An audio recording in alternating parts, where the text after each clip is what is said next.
ഉത്തർപ്രദേശ് മുഖ്യമന്ത്രി യോഗി ആദിത്യനാഥ് അദ്ദേഹത്തിന് ഈ നിയമമൊന്നും ബാധകമല്ലേ? സുപ്രീം കോടതിയുടെ വിധി കാറ്റിൽ പറത്തി സമ്പലിൽ ബുൾഡോസർ രാജ് എന്ന വാർത്തയാണ് ഇന്ന് ദേശാഭിമാനി റിപ്പോർട്ട് ചെയ്തിരിക്കുന്നത്. ആ സുപ്രീം കോടതി വിധിയെ അതൊരു 3 പേജ് മറ്റേ ഉള്ളൂ. അതെവിടെയെങ്കിലും വെച്ച് കഴിഞ്ഞാൽ കാറ്റത്ത് പറന്നു പോകും. അതുകൊണ്ട് കാറ്റിൽ പറത്തിയതിൽ എനിക്ക് പരാതിയൊന്നുമില്ല. കാറ്റടിച്ചാൽ ദേശാഭിമാനി ഇത് എഴുതാൻ കാര്യം എന്ന് വെച്ചാൽ ദേശാഭിമാനിക്കാരുടെ പാർട്ടി കഴിഞ്ഞ ദിവസം ഈ വഞ്ചിയൂരൊരു സ്റ്റേജ് കെട്ടിയില്ലേ റോഡിൻ്റെ നടുക്ക്. അത് പോലീസ് സ്റ്റേഷൻ്റെ വാതിക്കലാണ്. അഡ്മിനിസ്ട്രേഷനിലെ സെക്രട്ടേറിയറ്റ് ഒക്കെ ഉള്ള തിരുവനന്തപുരത്താണ് അത് നടന്നത്. ആരും അത് പൊളിക്കാൻ പറഞ്ഞില്ല. യോഗി ആദിത്യനാഥിൻ്റെ നാട്ടിൽ ഇങ്ങനൊരു സ്റ്റേജ് കെട്ടാൻ പറ്റില്ല. ബുൾഡോസർ വരും. 1 മണിക്കൂറിനകം പൊളിക്കണം എന്ന് പറയും. പൊളിച്ചില്ലെങ്കിൽ ബുൾഡോസർ വന്ന് പൊളിക്കും.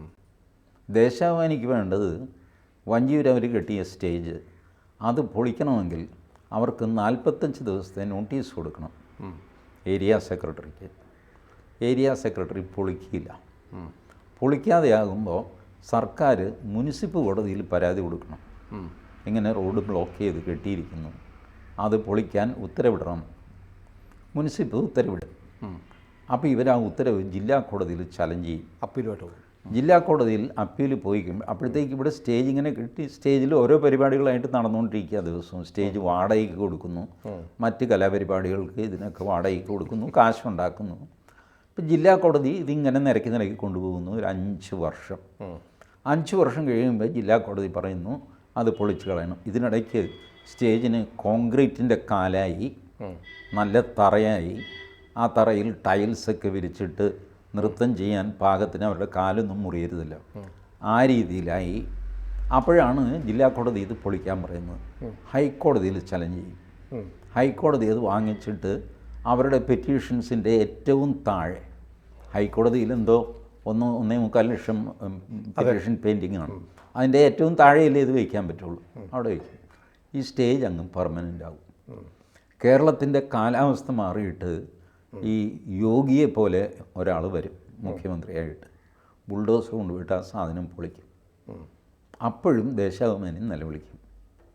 ബുൾഡോസർ രാജ. കോടതി ഇങ്ങനെയൊന്നും പറഞ്ഞിട്ടില്ല. കോടതി പറഞ്ഞിരിക്കുന്ന ഇത്തരം കാര്യങ്ങൾ ബുൾഡോസർ വെച്ച് തന്നെ പൊളിക്കണം എന്നാണ്. ഇതല്ലാതെയുള്ള പൊളിക്കലുണ്ടല്ലോ. ഇപ്പോൾ മൂലമ്പള്ളിയിൽ ഇവർ പൊളിച്ചു. ഒഴിപ്പിക്കൽ എന്ന് പറഞ്ഞിട്ട് ഇവർ പൊളിച്ചു. ബുൾഡോസർ ആദ്യം പ്രയോഗിച്ചത് ആരാണെന്ന് സുനിലിൻ്റെ വിചാരം? കേരളമാണ്. മൂലമ്പള്ളിയിൽ പൊളിച്ചു, മൂന്നാറിൽ പൊളിച്ചു. എത്ര ദിവസത്തെ നോട്ടീസ് കൊടുത്തിട്ടാണ് മൂന്നാറിൽ പൊളിച്ചത്? VS നോട്ടീസ് കൊടുത്ത് കോടതി ഉത്തരവോടെയാണോ പൊളിച്ചത്? അല്ല. അന്ന് കൈയടിച്ചവരാണ് ദേശാഭിമാനി, നമ്മളുമല്ല. പൊതുജനങ്ങളെല്ലാം കൈയടിച്ചു. ഇത് യോഗി ആദിത്യനാഥ് പൊളിക്കാൻ നേരത്ത് നിങ്ങൾക്ക് വിഷമം തോന്നുന്നുണ്ട്? പക്ഷെ അത് VSന് കൊടുത്ത കയ്യടി യോഗി ആദിത്യനാഥിനും കൊടുക്കണ്ടേ? മുസ്ലിങ്ങളുടെ ആണോ പൊളിക്കുന്നത്? ഇവിടെ റിസോർട്ട് ആരുടെയായിരുന്നു? അത് പലരുടെ, പലരുടെയായിരുന്നു. അവിടെയും പലരുടെയാണ്. അവിടെയും ഗുപ്തയുടെയും ചൗധരിയുടെയും ത്രിവേദിയുടെയും ഒക്കെ പൊളിക്കുന്നുണ്ട്. കൂടെ മുസ്ലിങ്ങളുണ്ട്. സമ്പൽ 97% മുസ്ലിങ്ങളുള്ള സ്ഥലമാണ് സമ്പൽ. കെട്ടിടം പൊളിക്കുമ്പോൾ മുസ്ലിങ്ങളുടെ ആയിരിക്കും കൂടുതൽ. സമ്പലിൽ ക്ഷേത്രം കണ്ടുപിടിച്ചു കേട്ടോ.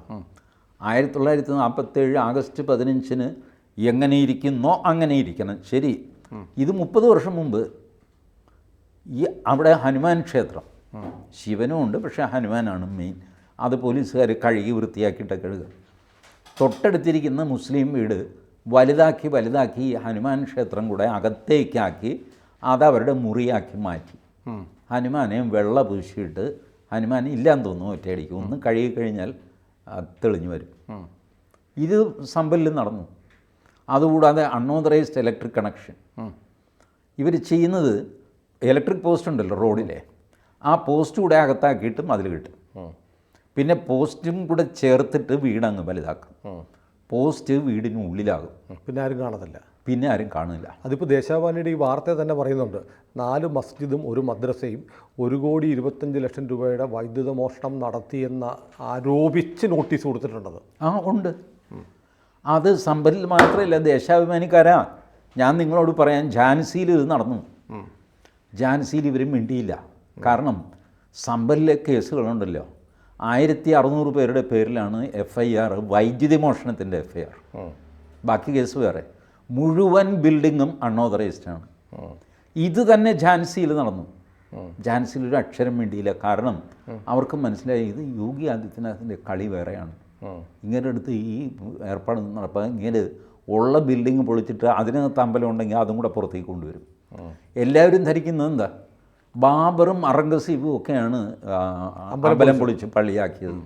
അങ്ങനെയൊന്നുമല്ല. അതിന് ശേഷവും നടന്നിട്ടുണ്ട്. ജവഹർലാൽ നെഹ്റുവിൻ്റെയും ഇന്ദിരാഗാന്ധിയുടെയും കീഴിൽ ഇത് നടന്നിട്ടുണ്ട്. തെമ്മാടിത്തരം. രാജീവ് ഗാന്ധി ഇതിന് കൂട്ടു നിന്നിട്ടുണ്ട്. ഇതൊക്കെ ചെയ്തിട്ടുണ്ട്. കഴിഞ്ഞ 25 വർഷം 30 വർഷത്തെ ബിൽഡിംഗ് പരിശോധിച്ച് കഴിഞ്ഞാൽ തന്നെ നിങ്ങൾക്ക് ശിവലിംഗങ്ങൾ കാണാൻ പറ്റും. സർസംഘചാലക് പറഞ്ഞ പോലെ മസ്ജിദിൻ്റെ അടിയിൽ മാത്രമല്ല, ഇവൻ്റെയൊക്കെ വീട്ടിൽ നോക്കിക്കഴിഞ്ഞാൽ അവിടെ ഉണ്ടാവും ഇത് സാധനം. ആ അവസ്ഥയാണ്.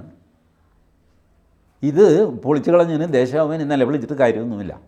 അത് സുപ്രീം കോടതിയുടെ മാൻഡേറ്റോടുകൂടി തന്നെയാണ് പൊളിച്ചത്. സുപ്രീം കോടതി പറഞ്ഞു അൺഓതറൈസ്ഡ് കൺസ്ട്രക്ഷൻ ഇതൊന്നും ബാധകമല്ല. ഓതറൈസ്ഡ് കൺസ്ട്രക്ഷൻ, സുനിലിൻ്റെ സ്ഥലത്ത് സുനിൽ വീട് വെച്ചു, റെയിൽവേക്ക് വേണ്ടി ഈ സ്ഥലം അക്വയർ ചെയ്തു, നഷ്ടപരിഹാരവും കൊടുത്തു. സുനിൽ ഇറങ്ങുന്നില്ല, താളം ചവിട്ടി ഇങ്ങനെ ഇന്നിറങ്ങാം നാളെ ഇറങ്ങാം, അമ്മാവൻ വരട്ടെ അമ്മായി വരട്ടെ ഇങ്ങനെ നിൽക്കുന്നു. ഈ കക്ഷി ഇറങ്ങണ്ടേ, കാശ് മേടിച്ചിട്ടാ. അപ്പോൾ അയാൾക്ക് 45 ദിവസത്തെ നോട്ടീസ് കൊടുക്കുക. നോട്ടീസ് കൊടുത്തിട്ട് അയാൾ ഓഫ് കോഴ്സ് അയാളൊരു സ്റ്റേ ഓർഡറിനായിട്ട് പോകും. ആ ലോവർ കോർട്ടിൻ്റെ എങ്കിലും ഓർഡർ നിങ്ങളുടെ കയ്യിൽ വേണം, എന്നിട്ട് വേണം നിങ്ങൾ ബുൾഡോസർ ഉപയോഗിക്കാൻ. കാരണം അയാൾ അവിടെ താമസിച്ചുകൊണ്ടിരുന്നു. ഒരു പാരമ്പര്യം അയാൾക്കുണ്ട്. അയാൾ അൺഓതറൈസ്ഡ് ആയിരുന്നില്ല. ഇപ്പോൾ അയാളുടെ താമസിക്കുന്ന വീട് പോകുമെന്ന് പറയുമ്പോൾ ആർക്കും ഒരു വിഷമം തോന്നുമല്ല. അപ്പോൾ അയാൾ ചിലർ തരികിട കളിക്കുന്നു, അത് പൊളിക്കരുത്, മനസ്സിലായി. അത് ഒരു നോട്ടീസ് കൊടുത്തിട്ട് അവസാനം രക്ഷയില്ല എന്ന് വരുമ്പോൾ നിങ്ങൾക്ക് ബുൾഡോസർ ഉപയോഗിച്ച് തന്നെ പൊളിക്കാൻ മതി. ഇതാണ് 2 സെക്ഷൻ. മറ്റത് അൺഓതറൈസ്ഡാണ്. ഞാനിപ്പോൾ ഇന്ന് കലൂർ ജംഗ്ഷനിൽ ഞാനും സുനിലും കൂടെ പോയിട്ട് ഒരു വീടങ്ങ് പണിയുകയാണ്. പ്രൈവറ്റ് ബസ്സുകാരും ടാക്സിക്കാർ റോഡിൽ ഓടുന്ന വണ്ടിയെല്ലാം എന്ത് ചെയ്യും, ഒരു സൈഡിലെ റോഡിൽ കൂടെ പോകും. മറ്റേ സൈഡിലെ റോഡ് നമ്മൾ പടപടയെന്ന് പറഞ്ഞ് ബ്രിക്സ് വെച്ച് തമിഴൻ പണിക്കാരെയൊക്കെ നിർത്തിയിട്ട് വീടാക്കുകയാണ്. Nobody will question us. ഇല്ലേ? നമ്മളിവിടുത്തെ കട്ടയന്മാരാണെങ്കിൽ കരൂർ ഏരിയയിൽ സകല ഗുണ്ടപ്പണിയും അതും ഇതുമൊക്കെ നമ്മുടെ ഉണ്ട്. പോലീസുകാരും മടിക്കും. നമ്മൾ പാർട്ടിക്കാരുമാണ്. നമ്മൾ പാർട്ടിയിലെ ആൾക്കാരെ വിളിച്ച് പറയും ഞങ്ങളിങ്ങനെ വീട് കെട്ടുകയാണ്, നോക്കിയും കണ്ടുമൊക്കെ വേണം കേട്ടോ. പോലീസ് വരാതെ ചേട്ടൻ നോക്കിയാൽ മതി, അല്ല അത് വരില്ല. വന്നാൽ പോലീസ് വിവരം അറിയുമെന്ന് പറഞ്ഞേക്ക്. സർക്കിളിനെ നമ്മൾ തന്നെ വിളിക്കുന്നു, സിറ്റീസ് പോലീസ് കമ്മീഷണറെ വിളിക്കുന്നു. സാർ ഒരു 2 ദിവസം ലീവ് എടുക്കാമോ? എന്താ വേണ്ടേ? ലീവ് എടുക്കുക, ബാക്കി പിന്നെ പറയാം. DYSP RSSകാരനാണ്, പുള്ളി വഴങ്ങുന്നില്ല. പുള്ളിക്ക് ഞാൻ എന്ന് പറയുന്നു. സാറിൻ്റെ മകൻ പഠിക്കുന്നത് ഇവിടെയല്ലേ, എളമക്കര സരസ്വതി വിദ്യാനികേതനല്ലേ? അവൻ വൈകുന്നേരം വന്നില്ലെങ്കിൽ എന്ത് ചെയ്യും? RSSകാരൻ DYSPയും കീഴാണ്. This is the situation in UP. You don't understand the goonda raj. ഗുണ്ടാരാജ് എന്ന് പറഞ്ഞാൽ എന്താണ് എന്ന് കേരളം അറിഞ്ഞു വരുന്നതേ ഉള്ളൂ. അപ്പോൾ കുറേശ്ശെ അറിയുന്നുണ്ട്. നട റോഡിലിട്ട് വെട്ടിക്കൊല്ലുക, എന്തൊക്കെ ചെയ്യുന്നു. ബാറുള്ള സ്ഥലത്തെല്ലാം വഴക്കുണ്ടാകുന്നു. ബീവറേജിൻ്റെ ക്യൂവിൽ കൊലപാതകം നടക്കുന്നു. വാട്ട് ഈസ് ഇതിൻ്റെ എക്സ്ട്രീം കേസാണ് UP നടക്കുന്നത്. അതെ. ഇപ്പോൾ ഈ ദേശാഭിമാനി വാർത്ത ഒരു കാര്യം ഉണ്ട്. സമ്പൽ MP സിയാവുർ റഹ്മാൻ അയാൾ വീട് വെച്ചിരിക്കുന്നത് പൊതുസ്ഥലത്ത് നോട്ടീസ് കൊടുത്തിട്ടുണ്ട്. അയാൾ വീഡിയോയിൽ പറഞ്ഞത് എന്താണെന്നറിയാമോ? ഞാൻ ഇത് അൺഓതറൈസ്ഡ് ആണ്, അതുകൊണ്ട് ഞാൻ 1 വർഷം മുമ്പേ ഇതിൻ്റെ കൺസ്ട്രക്ഷൻ നിർത്തിവെച്ചു. കൺസ്ട്രക്റ്റ് ചെയ്തത് ഞാൻ പൊളിച്ചില്ലെന്നേ ഉള്ളൂ, ബട്ട് ഫർദർ കൺസ്ട്രക്റ്റ് ചെയ്ത് അടിത്തറയൊക്കെ ഇട്ട് പില്ലർ പൊക്കിയപ്പോഴാണ് അൺഓതറൈസ്ഡ് ആണെന്ന് അറിഞ്ഞു. അതുകൊണ്ട് ഞാൻ അതുപോലെ നിർത്തി. യോഗി ഇപ്പോൾ ഈ 45 ദിവസത്തെ നോട്ടീസ് കഴിയുമ്പോൾ യോഗി അത് ബുൾഡോസർ കൊണ്ട് പൊളിച്ചോളാം. അതൊക്കെ വലിയ പാപമാണെന്നാണ് ദേശാഭിമാനി പറയുന്നത്. ഇത് പറഞ്ഞു കഴിഞ്ഞാൽ ഇവിടുത്തെ 4 മുസ്ലിങ്ങൾ വോട്ട് കിട്ടുമല്ലോ. അതെ അതെ. തമാശ എന്ന് പറഞ്ഞാൽ ഈ ബുൾഡോസർ രാജ് സുപ്രീം കോടതി വിധിയിൽ കാറ്റിപ്പറത്തി എന്ന് പറയുന്ന വാർത്തയിൽ ദേശാഭിമാനിക്കും MP അനധികൃതമായി വീട് വെച്ചെന്നും 4 മസ്ജിദുകളും 1 മദ്രസയും വൈദ്യുതി മോഷണം നടത്തിയതിന് 1,25,00,000 രൂപ നോട്ടീസ് കിട്ടിയെന്നും പറയേണ്ടി വന്നു. പറയും. ഝാൻസിയുടെ കാര്യം പറഞ്ഞില്ലല്ലോ. പറഞ്ഞില്ല, പറയില്ല. കാരണം ഝാൻസിയിൽ ചിമുങ്ങിയില്ല, ഒരെണ്ണം ചിമുങ്ങിയില്ല. ഈ 4 പേര് വെടിയുണ്ട് മനുഷ്യൻ പറഞ്ഞല്ലേ, ആ 4 പേര് പോലീസിൻ്റെ വെടിയുണ്ടല്ല മനുഷ്യരിക്കുന്നത്, അവർ തമ്മിൽ വെടിവെച്ചതാണ്. അതെ അതെ. തുർക്കി മുസ്ലിം, പഠാൻ മുസ്ലിം, ഇതൊക്കെ ദേശാഭിമാനിക്കിന് തെളിയാനിരിക്കുന്നതേ ഉള്ളൂ. കേരളത്തിൽ മുസ്ലിങ്ങൾ എത്ര വിഭാഗമുണ്ട്? എന്താ ഇപ്പം അങ്ങോട്ട് കൊണ്ടുകിടന്ന് അടിക്കുന്നത്? സമസ്തയിലും അവിടെ ഇവിടെയെല്ലാം. What is behind that? അവരുടെ പല ഗ്രൂപ്പുകളാണ് അതിൻ്റെ പുറകിൽ. ഇപ്പോൾ ഈ ഗ്രൂപ്പുകൾ മൂത്ത് വന്നു കഴിയുമ്പോൾ ദേശാഭിമാനി ആരെ സപ്പോർട്ട് ചെയ്യും? ദേശാഭിമാനി ഒന്നും അറിയത്തില്ല. ഇപ്പോൾ കേരളത്തിൽ മുസ്ലിം ഒരു മോണോലിത്താണ് എന്ന് ധരിച്ചിട്ടാണ് ദേശാഭിമാനി ഈ കളി കളിക്കുന്നത്. അല്ല, ആ ചിത്രം ഇതല്ല എന്ന് മുസ്ലിങ്ങൾ തന്നെ മെല്ലെ തെളിയിച്ചുകൊണ്ടിരിക്കുകയാണ്. ഒരാൾ യോഗത്തിൽ നിന്ന് ഇറങ്ങിപ്പോകുന്നു കഴിഞ്ഞ ദിവസം. അദ്ദേഹത്തെ അപമാനിച്ചു, കള്ളനെന്ന് വിളിച്ചു എന്നൊക്കെയാണ് അദ്ദേഹം പറയുന്നത്. ബട്ട് ബിഹൈൻഡ് ദാറ്റ് സംഭവം എന്താ? ഇവരുടെ ഇടയിൽ ഗ്രൂപ്പ് വഴക്കുകളാണ്. ഗ്രൂപ്പ് എന്ന് പറഞ്ഞു കഴിഞ്ഞാൽ റിലീജിയസ് ഗ്രൂപ്പ്, പൊളിറ്റിക്കൽ ഗ്രൂപ്പ് അല്ല, റിലീജിയസ് ഗ്രൂപ്പ്. ജാതി പോലും ഇതുപോലെ രണ്ട് റിലീജിയസ് ഗ്രൂപ്പുകൾ തമ്മിലാണ് സമ്പലിൽ വെടിവെച്ചത്, തുർക്കികളും പഠാൻകാരും. തുർക്കികൾ പറയുന്നത് അവർ തുർക്കിയിൽ നിന്ന് നേരിട്ട് വന്നതാണെന്നാണ്, ഖലീഫയുടെ മക്കളാണ് ഞങ്ങൾ. പഠാൻ പറയുന്നതാ എന്നെ കവിഞ്ഞ് മേത്തനി ഈ ലോകത്തോ, ഞാൻ അവിടെ നിന്ന് പാകിസ്ഥാനിൽ നിന്ന്, ഇങ്ങനെയൊക്കെയുള്ള പൊങ്ങച്ചം പറച്ചിൽ. സകല 500 കൂടിയിട്ട് അങ്ങോട്ടും ഇങ്ങോട്ടും വെടിവെച്ചു. പാകിസ്ഥാൻ ഓർഡിനൻസ് ഫാക്ടറിയിൽ നിന്നുള്ള ബുള്ളറ്റുകളാണെന്ന്, പാകിസ്ഥാനിൽ നിന്നും അമേരിക്കയിലുള്ള ബുള്ളറ്റുകൾ UP പോലീസ് ഉപയോഗിക്കുന്നതേ അല്ല എന്ന് പോസ്റ്റ്മോർട്ടത്തിലും പറയുന്നു. എന്നിട്ടും ദേശാഭിമാനി എഴുതിയിട്ടുണ്ട് പോലീസ് 4 പേരെ വെടിവെച്ചു വന്നത്. ഇതൊക്കെ കേൾക്കാനൊരു സുപ്രീം കോടതി. അതെ, കോടതി എന്ന അപ്പർ സ്റ്റേ. പക്ഷേ ഈ മറ്റേ കേസിൽ അത് വലിയ ഹിന്ദു പക്ഷത്തിന് തിരിച്ചടിയാണോ? ഈ 91 നിയമം പ്രകാരം നിയമം ഉള്ളപ്പോൾ അത് ചാലഞ്ച് ചെയ്തുകൊണ്ടൊരു പെറ്റീഷൻ ഇരിക്കെ പുതിയ പരാതികളുമായി വരാൻ പാടില്ല എന്ന് പറയുന്നത്. അതേ, സുപ്രീം കോടതിയുടെ ഒരു ഓവർ റീച്ചാണത്. സുനിൽ കോടതിയിൽ പോകുന്നു, ഞാൻ വീട്ടിൽ നിന്ന് ഇറങ്ങി പോകുന്നിടത്ത് വലിയൊരു പാറ ഗവൺമെൻറ് വെച്ചിരിക്കുന്നു. എനിക്ക് പുറത്തിറങ്ങാൻ പറ്റുന്നില്ല, ഞാൻ അതിൻ്റെ ഇടയിലൂടെ ഞെരിഞ്ഞ് പിടിച്ചൊക്കെയാണ് പോകുന്നത്. അതുകൊണ്ട് ഈ പാറ മാറ്റാൻ ഉത്തരവാകണം.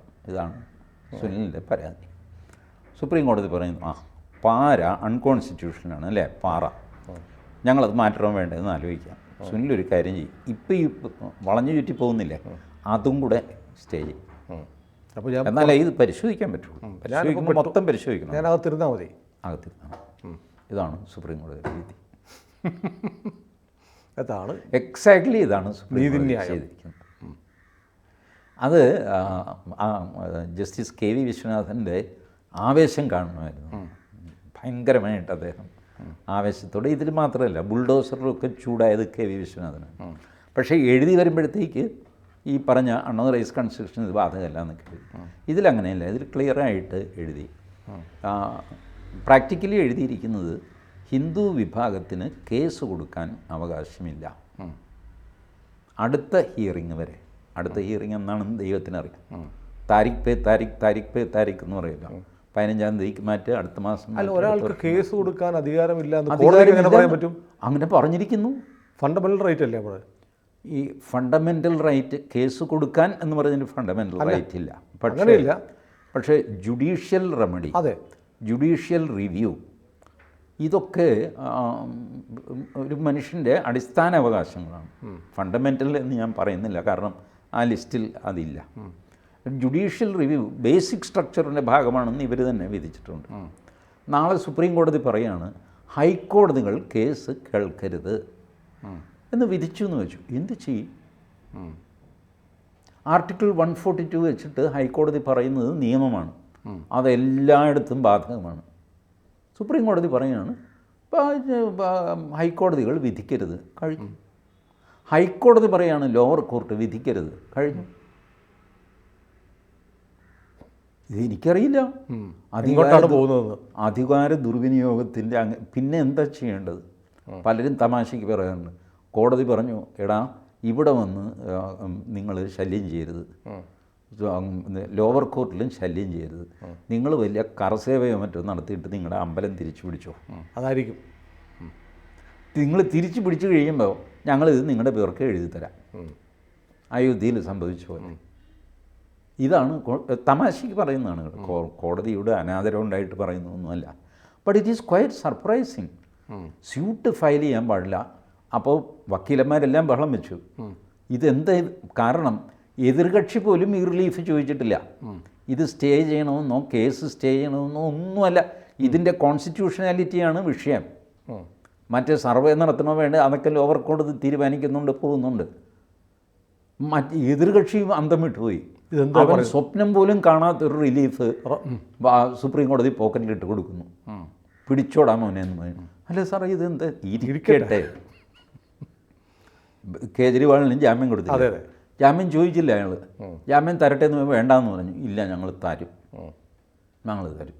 അങ്ങനെയാണ് ബലം പ്രയോഗിച്ചാണ്. ഈ ജഡ്ജിമാർ അധികാര ദുർവിനിയോഗം നടത്തിയാൽ അവരെ ഇംപീച്ച് ചെയ്തുകൂടെ?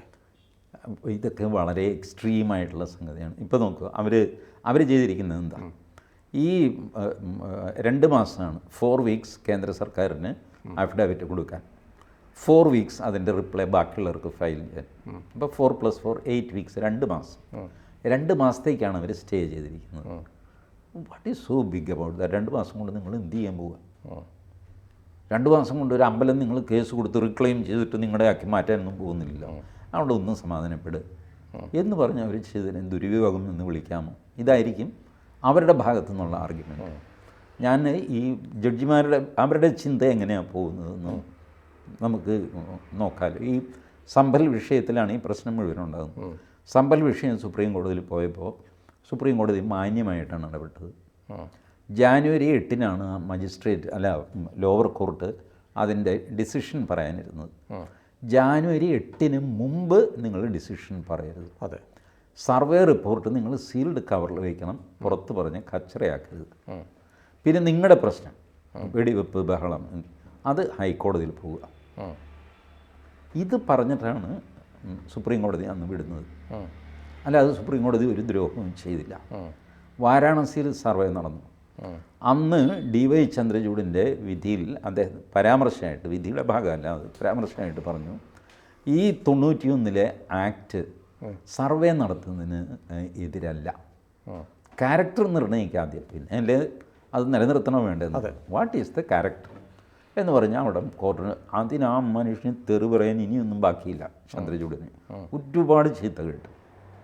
ഇപ്പോൾ ഇവരിത് വാസ്തവത്തിൽ ആലോചിച്ച് നോക്കി, 2020-ലാണ് അശ്വിനി ഉപാധ്യായ ഈ കേസ് കൊടുക്കുന്നത്. 2021-ലാണ് ആദ്യമായിട്ട് ഇത് ലിസ്റ്റ് ചെയ്തത്. അതിനുശേഷം 11 തവണ പല തവണയായിട്ട് ഇത് ബെഞ്ചിൽ വന്നു. സകലമാന ആൾക്കാരും കയറി ഇൻ്റർവീനിങ് ആപ്ലിക്കേഷൻ കൊടുത്തു, റിട്ട് ആപ്ലിക്കേഷൻ കൊടുത്തു. റിട്ട് പെറ്റീഷൻ ആദ്യം കൊടുത്തത് അശ്വിനി ഉപാധ്യായ, പിന്നാലെ കൊടുത്തത് സുബ്രഹ്മണ്യൻ സ്വാമി, അതിന് പിന്നാലെ നമ്മളുടെ ഹരിശങ്കർ ജെയിൻ, വിഷ്ണു ജെയിൻ്റെ അച്ഛൻ, അദ്ദേഹം വിഷ്ണു ജെയിനും അതിൽ പാർട്ടിയാണ്. ബാക്കിയുള്ളവരെല്ലാം ഇൻ്റർവീനേഴ്സാണ്.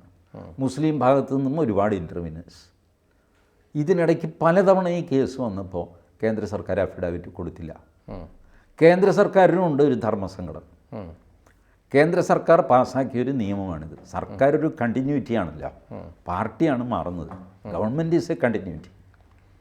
അത് ഈ പാർലമെൻറ്റ് പാസ്സാക്കിയ നിയമം ഭരണഘടനാ വിരുദ്ധമാണ് എന്ന് പാർലമെൻറ്റിൻ്റെ തന്നെ പ്രതിനിധിയായ സർക്കാർ കോടതിയിൽ എങ്ങനെ പറയും?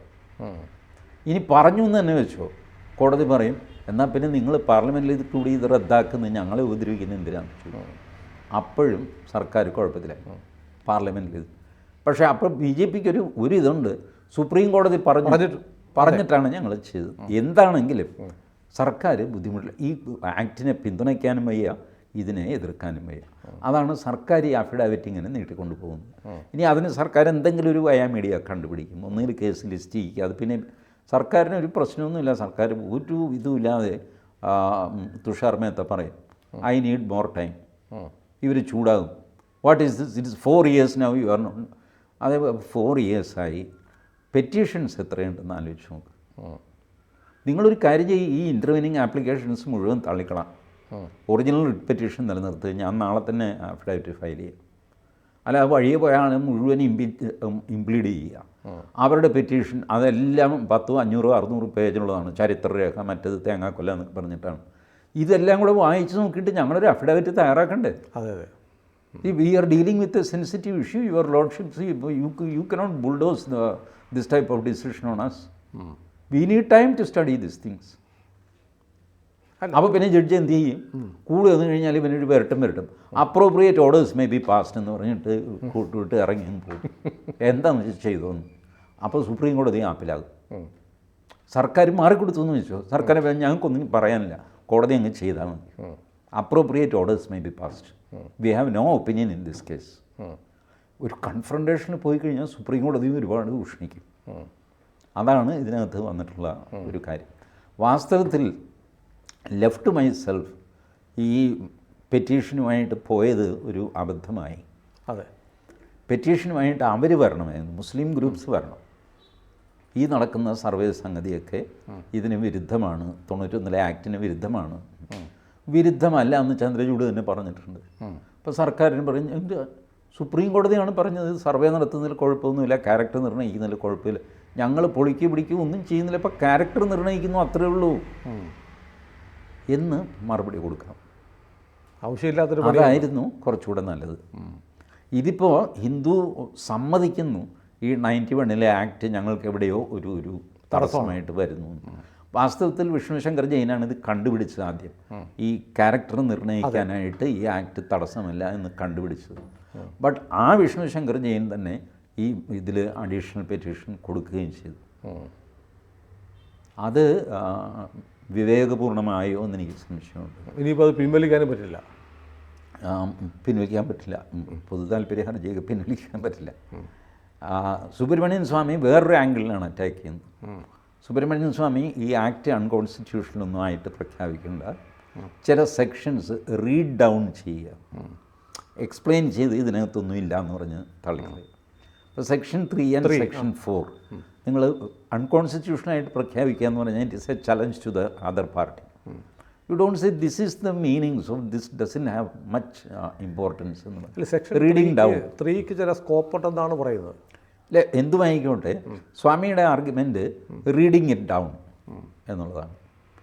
വേറെ ചിലർ ഇത് പറഞ്ഞിട്ടുണ്ട്, അയോധ്യ, കാശി, മധുര ഈ 3 ടെമ്പിൾസ് മതി, ബാക്കി നമുക്ക് ക്ലോസ് ചെയ്യാം.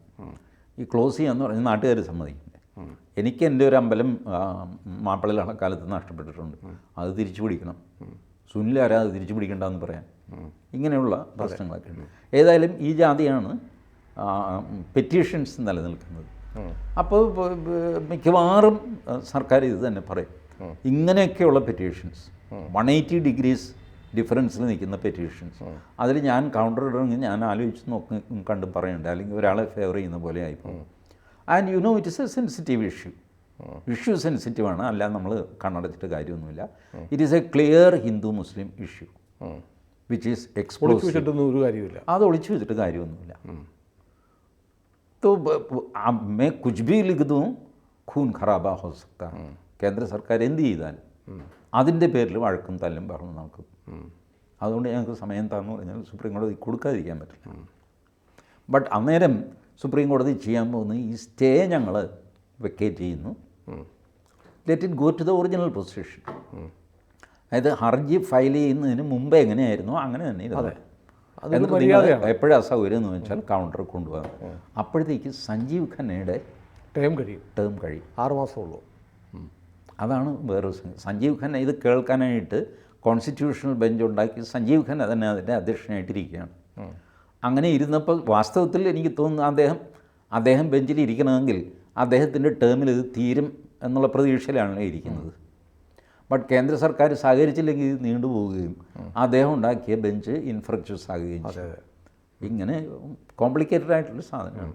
പിന്നെ ഇഷ്യൂ ഈസ് 5000 years ഓൾഡ്. അതാണ്, ഓർ അറ്റ്ലീസ്റ്റ് 2000 years. അത് 2 മാസം കൊണ്ട് തീർക്കും എന്ന് പറഞ്ഞിട്ട് കാര്യം. അങ്ങനെ പെട്ടെന്ന് തീരാൻ പോകുന്നില്ല. രാമജന്മഭൂമി തന്നെ നമുക്കറിയാമല്ലോ എത്ര കാലം എടുത്തു. ബട്ട് സി പലപ്പോഴും 500 വർഷം കൊണ്ട് നിങ്ങളൊരു അമ്പലം തിരിച്ചു പിടിച്ചു, മഹാകാര്യമായി. ഇനി അടുത്തത് തിരിച്ചു പിടിക്കാൻ 500 വർഷം, അതിനടുത്തത് 500 വർഷം. What a civilization you are. എല്ലാവരും ആലോചിക്കേണ്ടതാണ്. കൂടുതൽ വാർത്തകളും വിശേഷങ്ങളും നിങ്ങളിലേക്ക് എത്താൻ ABC മലയാളം സബ്സ്ക്രൈബ് ചെയ്യുക, ബെൽ ബട്ടണും അമർത്തുക.